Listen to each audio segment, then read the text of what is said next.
Olá, colegas dermatologistas! Nesse videocast de atualização, vamos abordar um tema que tem causado muita controvérsia, tanto entre os pacientes quanto entre os profissionais. Quais são os possíveis efeitos da luz azul artificial na pele e as estratégias de fotoproteção contra a luz visível? Afinal, as telas, elas estão mesmo envelhecendo a nossa pele? Precisamos nos proteger da luz azul? Vamos às evidências científicas, porque isso é fundamental para nós que somos dermatologistas. A proteção solar, ela sempre foi focada na radiação ultravioleta. Então, nós estamos falando da proteção contra a radiação UVB e UVA. No entanto, com o uso crescente de telas, ocorreu uma popularização de informações sobre a luz azul. Muitas vezes eles falam ou luz visível ou luz azul. E surgiram preocupações sobre o impacto da exposição da nossa pele a essas luzes. Será que a gente tem um dano real?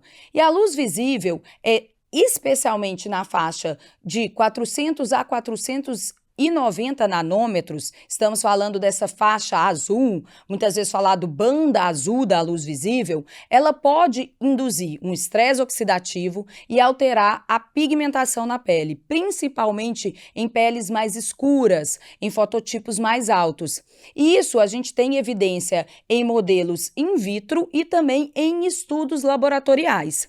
Então, há uma evidência científica que a luz visível, vou reforçar, porque a gente está falando aqui da luz visível como um todo, mas também do seu espectro de banda entre 400 a 490 nanômetros, que é essa faixa azul, ela tem sim evidência mostrando que pode ocorrer um estresse oxidativo e alterar principalmente a pigmentação da pele. Muito bem, uma coisa é a gente ter uma evidência científica, outra coisa é a prática clínica. E aqui falando para você em relação à prática clínica, será que isso repercute na forma como a gente orienta a fotoproteção ao nosso paciente? E será agora, extrapolando, que as luzes de tela, que também tem essa faixa azul, causam dano? Vamos lá, vamos conversar sobre isso.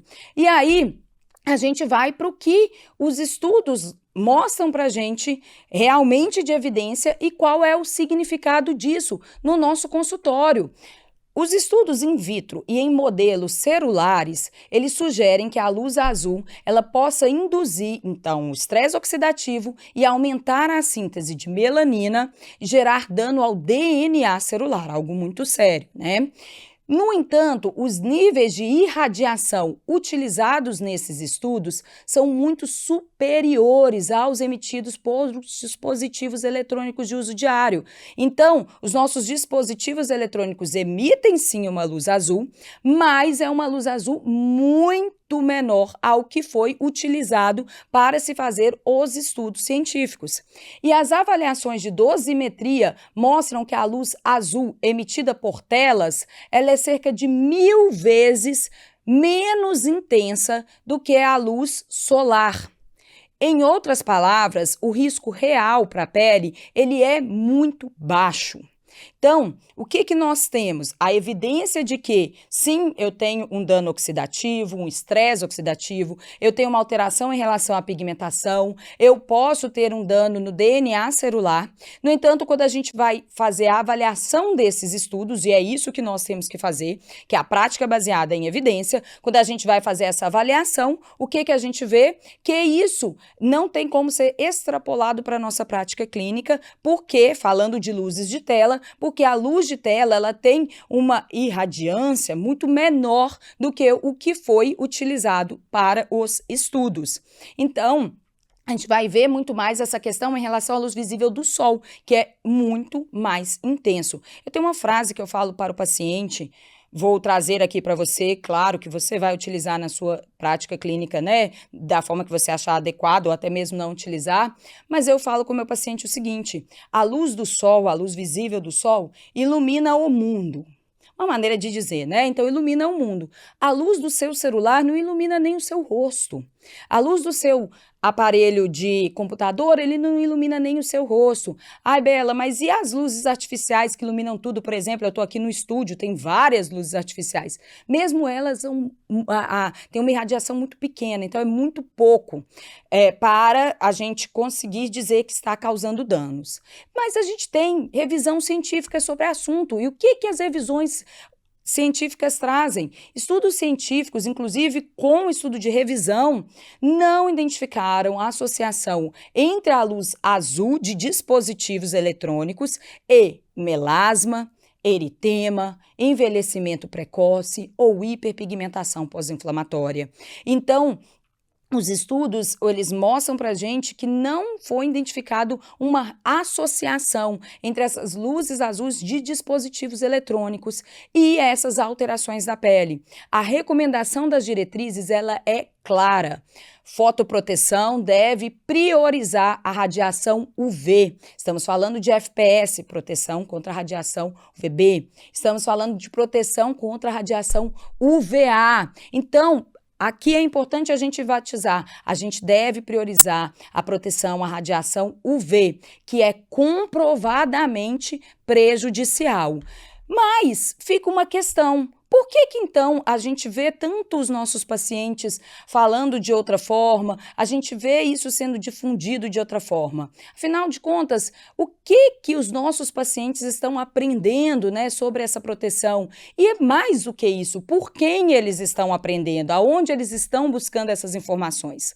Uma análise de 344 postagens em redes sociais mostrou que a maioria das recomendações de proteção contra a luz azul vem de criadores de conteúdo que não são médicos.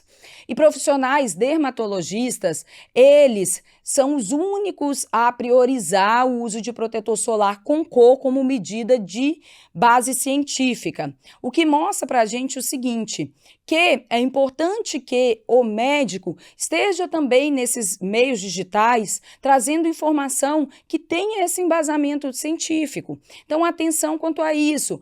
O seu paciente ele vai buscar diversas informações. Deixar uma coisa clara aqui, não estou dizendo que não é para quem não é médico não deixar de fazer conteúdo na rede social de forma alguma. A informação, ela deve ser, né, difundida. A grande questão é como que nós, profissionais, aqui falando dos médicos, também profissionais de saúde, de uma forma geral, vamos levar conhecimento, informação de relevância para o nosso paciente, estando sempre atualizado e sabendo interpretar esse estudo ou esses estudos que nos aparecem. Então, essa discrepância ela vai reforçar a importância da gente educar os nossos pacientes com base em ciência, combatendo desinformação, propagandas online que não vão trazer esse conteúdo científico. A gente deve trazer para a gente essa informação de que o nosso paciente muitas vezes ele vem com uma informação incorreta de redes sociais ou de qualquer forma digital, e a gente tem que ser o veículo de trazer para esse paciente informação realmente baseada no que temos de evidência. Muito bem, e é sobre isso que nós vamos falar mais à frente. Por quê? Porque nós precisamos entender quais são as recomendações reais para o nosso paciente, embasado realmente na ciência, mas isso vai ser exclusivo para os nossos alunos do curso de atualização em dermatologia da AF Educação Médica. Você, dermatologista, que deseja estar atualizado, você vai vir com a gente, porque lá é essa grande comunidade de atualização em dermatologia. Tô te esperando!